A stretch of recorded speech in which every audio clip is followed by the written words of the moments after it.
Hi viewers welcome to our channel. ప్రస్తుతం మనతో పాటు senior journalist Dama Bala sir వారితో మాట్లాడదాం. నమస్కారం సార్. సార్ బొత్స సత్యనారాయణ గారు ఎమ్మెల్సీగా గెలవబోతున్నారు. అయితే ఈయన గెలుపు వెనుకాల పవన్ కళ్యాణ్ గారి సాయం ఉంది, పవన్ కళ్యాణ్ గారే బొత్స గారికి సహాయం చేశారు, అందువల్లనే గెలవబోతున్నారంటే ఒక వార్త వైరల్ అవుతుంది సార్. దీని పట్ల చంద్రబాబు నాయుడు గారు కూడా సీరియస్ అయ్యారు అంటున్నారు. మరి నిజంగా పవన్ కళ్యాణ్ గారు బొత్స గారికి సహాయం చేశారా, ఎటువంటి సహాయం చేశారు, అసలు వీళ్ళ మధ్య ఉన్న రిలేషన్ ఏంటి సార్? బొత్సకి పవన్ కళ్యాణ్కి రిలేషన్షిప్ అనేది ఇప్పటిది కాదు. ఎందుకంటే గణేష్ ఉన్నాడు కదా మనకి, బండ్ల గణేష్. బండ్ల గణేష్ ప్రొడ్యూసర్ అంటే అతనికి ఫైనాన్సర్ ఎవరు?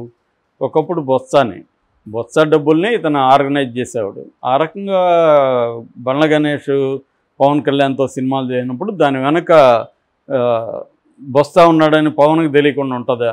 ఎందుకంటే గణేష్ స్థాయి ఏంటి, గణేష్కున్న వ్యాపారాలు ఏంటి, గణేష్ అంత డబ్బులు తేగలడా, ఇవన్నీ వాళ్ళకి తెలియకుండా ఉండవు. సో చాలామంది మనకు బొత్స కానీ, ఇక్కడ తలసాని శ్రీనివాస్ యాదవ్ కానీ, ఇలాంటి పొలిటీషియన్స్ చాలామంది బినామీలుగా ఉంటారన్నమాట. వాళ్ళు డబ్బులు పెడుతుంటారు, వాళ్ళ తరపున ఎవరో ప్రొడక్షన్ చూసుకుంటుంటారు, ప్రొడ్యూసర్ పేరు కూడా వాళ్ళదే వేస్తుంటారు. వీళ్ళ బ్లాక్ మనీని వైట్ మార్చుకోవడానికి కూడా సినిమాలు చేస్తుంటారు. ఇలాగ చాలామంది వీళ్ళని గోస్ట్ ప్రొడ్యూసర్లు అంటారు. బండ్ల గణేష్ కూడా అట్లాంటి గోస్ట్ ప్రొడ్యూసర్ ఎర్లీ డేస్లో. తర్వాత అతనికి అర్థమైంది ఎలా మేనేజ్ చేయొచ్చు, మనీని ఎట్లా ఆర్గనైజ్ చేయొచ్చు తెలిసిపోయింది అతను. అందుకని అతను సినిమా తీయాలంటే డబ్బులు అవసరం లేదనేది అతని స్టేట్మెంటు. అది కొంత వాస్తవమే. సినిమా తీయాలంటే నువ్వు కాంబినేషన్ సెట్ చేయాలి. హీరో డైరెక్టర్ కాంబినేషన్ సెట్ చేసి అనౌన్స్ చేస్తే నీకు డిస్ట్రిబ్యూటర్ల నుంచి అక్కడి నుంచి ఇక్కడ నుంచి ముందే అమౌంట్ వస్తుంది. దాన్ని పెట్టుకొని సినిమాలు తీయచ్చు అనేది అతని ఉద్దేశం. కొంత ఫైనాన్స్ కూడా తీసుకోవచ్చు. లేదు బ్లాక్ మనీ కూడా బోల్డ్ వస్తుంది. ఇప్పుడు పెద్ద సినిమా అనౌన్స్ చేసినప్పుడు ఇలాంటి రాజకీయ నాయకులు వాళ్ళ రకరకాల పద్ధతులు బ్లాక్ మనీ పెట్టుకుంటారు. వాళ్ళకి సినిమా ఇండస్ట్రీలతో అవసరం కూడా ఉంటుంది. రకరకాల చీకటి వ్యవహారాలు కూడా సినిమా చుట్టూ నడుస్తుంటాయి. సో అందువల్ల రాజకీయ నాయకులకి సినిమాలకి అవినాభావ సంబంధం ఎప్పటి నుంచో ఉంది, కొత్తగా ఇప్పుడుది కాదు. అసలు మన చంద్రబాబే రాజకీయాల నుంచి, ఎన్టీఆర్ రాజకీయాల నుంచి, సినిమా నుంచి, చంద్రబాబు కూడా సినిమా రంగం నుంచి, సినిమాటోగ్రఫీ మినిస్టర్ ఫస్ట్ చంద్రబాబు. అలాగా సినిమాకి రాజకీయాలకు అవినాభావ సంబంధం ఉంది. అలాగా పవన్ కళ్యాణ్కి బొత్సకు కూడా ఎప్పటి నుంచి సంబంధాలు ఉన్నాయి. ఈ మధ్య కూడా బొత్స వైసీపీ నుంచి బయటకు వచ్చేస్తున్నాడు, జనసేనలో చేరుతున్నాడు అని కూడా వార్తలు వచ్చాయి. అందుకని వైసీపీకి వ్యతిరేకంగా బొత్స మాట్లాడుతున్నాడు. విశాఖ భూముల మీద దర్యాప్తు చేయమని ఆయన డిమాండ్ చేశాడు. అక్కడ డ్రగ్స్ షిప్ వచ్చింది, 25,000 కేజీల డ్రగ్గులు దొరికాయి సిబిఐ అనుకో, దాన్ని మీరు ఎందుకు పక్కకు పెట్టేశారని బొత్స ప్రశ్నించాడు. వీటన్నిటి చూస్తే బొత్స బయటకు వస్తున్నాడేమో అన్న ఫీలింగ్ అయితే క్రియేట్ అయింది. తెలుగుదేశం మీడియా కూడా ఈ వార్తని హైలైట్ చేసింది. అయితే జగన్ ఒక మాస్టర్ స్కెచ్ చేశాడు, బొత్సని తన కంట్రోల్లో పెట్టుకుందాం అనుకున్నాడు. అందుకని బొత్సకి తను ఒక ఇంపార్టెంట్ పొజిషన్. ఎందుకంటే బొత్స ఇప్పుడు ఎమ్మెల్సీగా గెలుపు అనేది క్లియర్ అయిపోయింది. ఎమ్మెల్సీగా వెళ్ళినాక రేపు అక్కడ మండలిలో ఇప్పటికి కూడా వైసీపీకి మెజార్టీ ఉంది. రేపొద్దున మండలిలో వైసీపీ తరపున ఈయన అధ్యక్షుడిగా ఉంటాడు. ఉన్నప్పుడు ఆయనకి అన్ని ప్రోటోకాల్ ప్రకారం అన్నీ దొరుకుతాయి. రెండోది ఏంటంటే బొత్సాన్ని పెట్టడంలో జగన్కున్న ఇంకొక ప్లాన్ ఏంటంటే ఈ మండలి నుంచి ఎక్కువ మంది తెలుగుదేశంలోకి జంప్ అయ్యే అవకాశం ఉంది. ఎందుకంటే తెలుగుదేశంలో మండలిలో బిల్లుకి పాస్ కావాలంటే తనకు మెజార్టీ కావాలి. కాబట్టి వైసీపీ నుంచి ఉన్న వాళ్ళని కొంతమందిని లాగేసుకునే పనిలో ఉంటుంది ఎమ్మెల్సీలని. దీన్ని అడ్డుకట్ట వేయాలంటే బొత్స లాంటి ఒక స్ట్రాంగ్ లీడర్గా ఉంటే తను పోనీకుండా చూసుకోగలడు, తను ఆర్గనైజ్ చేయగలడు.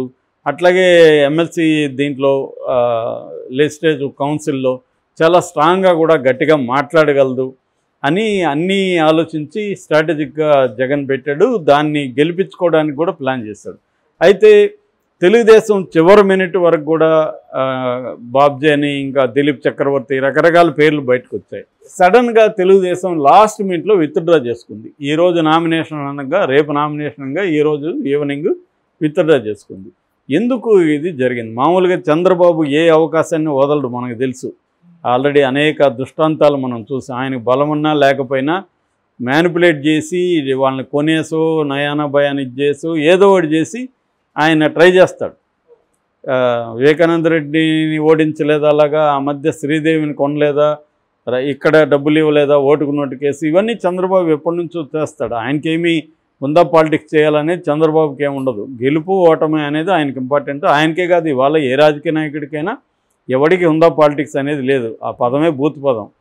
అందరికి కూడా గెలుపు ఓటమిలో ఉంటాయి. సో ఎందుకు చంద్రబాబు విత్డ్రా చేసుకున్నాడు అనేది కూడా షాక్. ఆయన అనుకుంటే ఎక్కువ, కనీసం 600 మంది వైసీపీ వైపు ఉన్నారు. అందులో 200 మంది లాగేయడం ఆయనకు పెద్ద విషయం కాదు. 2-3 ఆల్రెడీ వీళ్ళకి 200 ఉన్నారు. 200 ప్లస్ లాగేస్తే వీళ్ళు గెలిచే అవకాశం ఉంది. అందుకనే గెలుపు మేము గెలవాలనుకుంటే పెద్ద విషయం కాదని తెలుగుదేశం నాయకులు చెప్తున్నారు. అది వాస్తవం కూడా. ఎందుకంటే వాళ్ళు అధికారంలో ఉన్నారు. కింది స్థాయి వైసీపీ వాళ్ళు తెలుగుదేశంలో చేరకుండా అక్కడ పనిచేయడం కష్టమవుతుంది. వాళ్ళని ఇబ్బందులు పెడతారు, కేసులు పెడతారు, వాళ్ళు ఫైనాన్షియల్ వ్యవహారాలని దెబ్బతీస్తారు. ఇవన్నీ చేయగలరు. ఆయన ఎందుకు విత్డ్రా చేసుకున్నాడు చంద్రబాబు అంటే, పవన్ కళ్యాణ్ పేరు ఇప్పుడు రంగంలోకి వచ్చింది. పవన్ కళ్యాణ్ ఫోర్స్ చేయడం వల్లనే చంద్రబాబు విత్డ్రా చేసుకున్నాడు. ఎందుకంటే పవన్ కళ్యాణ్కి బొత్స గెలవడం అవసరం అనేది చెప్తున్నారు. ఎందుకు అంటే పవన్కి కూడా చంద్రబాబు నుంచి ఎవరైనా రాజకీయాల్లో యాక్టివ్గా పనిచేస్తున్నప్పుడు దే కీప్ లెర్నింగ్, నేర్చుకుంటూ ఉంటారు. ఎలా చేయాలి పాలిటిక్స్, మనం భవిష్యత్తులో ఎలా ఉండాలి. ఎప్పుడైనా కూడా రాజకీయాల్లో కానీ బిజినెస్లో దేంట్లైనా 2 రకాలు ఉంటుంది. షార్ట్ టర్మ్ ప్రయోజనాలు, లాంగ్ టర్మ్ ప్రయోజనాలు. దీన్నే tactics and strategy. Short term వేసే వ్యూహాల్ని టాక్టిక్స్ అంటారు, లాంగ్ టర్మ్ స్ట్రాటజీ అంటారు. యుద్ధంలో నుంచి వచ్చిన పదాలు ఇవన్నీ. సో వ్యూహము, ఎత్తుగడలు. స్ట్రాటజీ అంటే వ్యూహము, టాక్టిక్స్ అంటే ఎత్తుగడలు. ఇది కమ్యూనిస్టులు ఎక్కువ వాడుతుంటారు. సో అలాగా ఇప్పుడు పవన్ కళ్యాణ్ అధికారం ఉంది కాబట్టి తన భవిష్యత్తు పార్టీని ఎక్స్టెండ్ చేయాలంటే తనకి అన్ని ఏరియాల్లో కూడా స్ట్రాంగ్ లీడర్స్ కావాలనే విషయం అర్థమైంది పవన్ కళ్యాణ్. ఇప్పటివరకు ఏంటంటే పవన్ కళ్యాణ్కి వాళ్ళ అన్న నుంచి గుణపాఠాలు నేర్చుకొని స్ట్రాంగ్ లీడర్స్ ఉంటే వాళ్ళు మనల్ని డామినేట్ చేసి వాళ్ళు ఇష్టం వచ్చినట్టు లాక్కెళ్ళిపోతారు అని చెప్పి తనకంటే స్ట్రాంగ్గా ఏ లీడర్ని పార్టీలోకి రాకుండా అతను చూసుకున్నాడు. ఇప్పుడు అతనికి అధికారం వచ్చింది, కొంత విషయాలు అర్థమైనాయి. అందుకని బొత్స లాంటి లీడర్ కానీ మనకు ఉంటే పార్టీలో మన జనసేన బలపడుతుంది. పైగా ఇద్దరు కూడా కాపు సామాజిక వర్గానికి చెందిన వాళ్ళే. ఉత్తరాంధ్రలో ఆయన బలమైన లీడరు కాబట్టి బొత్సాని మనం ఇప్పుడు సహాయం చేస్తే రేపు పొద్దున మనకి అతను మన వైపు ఉంటాడు అనేది పవన్ కళ్యాణ్కి ఉన్న అండర్స్టాండింగ్. సో ఇది జగన్కి తెలియచ్చు. కానీ ఇప్పుడు ప్రజెంట్ పాలిటిక్స్ వ్యూహం ఎత్తుగడలు అన్నాను కదా, ఇప్పుడు ప్రజెంట్కి జగన్కి బొత్సతో పని ఉంది. బొత్స లాంటి నాయకుడు మండలిలో ఉండాలి. లేదంటే ఆయన లేళ్లప్పిరెడ్డిని అనుకున్నారు. లేళ్లప్పిరెడ్డి పట్ల పార్టీలో కొంతమందిలో వ్యతిరేకత ఉంది. సీనియర్స్ అంతా ఉంటే తను ఎట్లా పెడతారని. బొత్స పట్ల వ్యతిరేకత లేదు. అందుకని బొత్సాన్ని పెడితే మనం బాగుంటుంది అనేది జగన్కున్న అండర్స్టాండింగ్. సో పవన్ కళ్యాణ్ కూడా బొత్సని హెల్ప్ చేయడం ద్వారా రేపు పొద్దున తనకి అవసరమైనప్పుడు బొత్స తనకి హెల్ప్ చేస్తాడు, లేదు తన పార్టీలోకి వస్తాడు అన్న ముందు చూపుతో పవన్ కళ్యాణ్ ఇది పెట్టాడు. ఇప్పుడు తెలుగుదేశం వాళ్ళు అక్కడ గెలిస్తే పవన్ కళ్యాణ్కి వచ్చే ఉపయోగం ఏముంది? పవన్ కళ్యాణ్ ఈ కూటమిలో ఉంటూనే జనసేనని స్ట్రెంగ్తన్ చేసుకోవాలనేది పవన్ కళ్యాణ్కి ఉన్న వ్యూహం. దీంట్లో ఉండాలి, తెలుగుదేశంతో గొడవలు పడకూడదు, అట్ ద సేమ్ టైం జనసేనని నిర్మాణంగా స్ట్రెంగ్తన్ చేసుకోవాలి అనేది పవన్ కళ్యాణ్ ప్లానింగ్. ఆల్రెడీ సభ్యత్వం విపరీతంగా చేర్చుకుంటున్నారు. పార్టీ 24 hours అక్కడ ఆఫీస్ పనిచేయాలని ప్లాన్ చేసుకుంటున్నాడు. తనకు జనంలో తన పట్ల పాజిటివ్ ఒపీనియన్ రావడానికి జనంతో ఇంటరాక్ట్ అవుతూ వాళ్ళ సమస్యలను పరిష్కరించడం ఇవన్నీ కూడా చేస్తున్నాడు. ఇది పవన్ కళ్యాణ్కి ఒక స్ట్రాటజీతో, అతను ఒక టాక్టిక్స్ అండ్ స్ట్రాటజీతో వ్యూహాత్మకంగా వెళ్తున్నాడు పవన్ కళ్యాణ్. అంటే తను కూటమిలో ఉంటూనే తన పార్టీని స్ట్రెంగ్తన్ ఎలా చేసుకోవాలి అనేది ఇది. ఎందుకంటే బీజేపీ అక్కడే ఆంధ్రప్రదేశ్లో ఫెయిల్ అయింది. బీజేపీ ఎప్పుడు పొత్తు పెట్టుకున్నా బీజేపీ బలహీన పడుతూ ఉంది. చంద్రబాబు కూడా తెలివిగా ఏం చేస్తాడంటే మంచిగా ఉంటూనే దాన్ని వీకెన్ చేయడంలో ఎక్స్పర్ట్ చంద్రబాబు. సో అందువల్ల అది పవన్ కళ్యాణ్కి తెలుసు. అందుకనే పవన్ కళ్యాణ్ ఏంటంటే చాలా జాగ్రత్తగా డీల్ చేసుకుంటూ వస్తున్నాడు. అందులో భాగంగానే బొత్సాని పవన్ కళ్యాణే హెల్ప్ చేశాడు.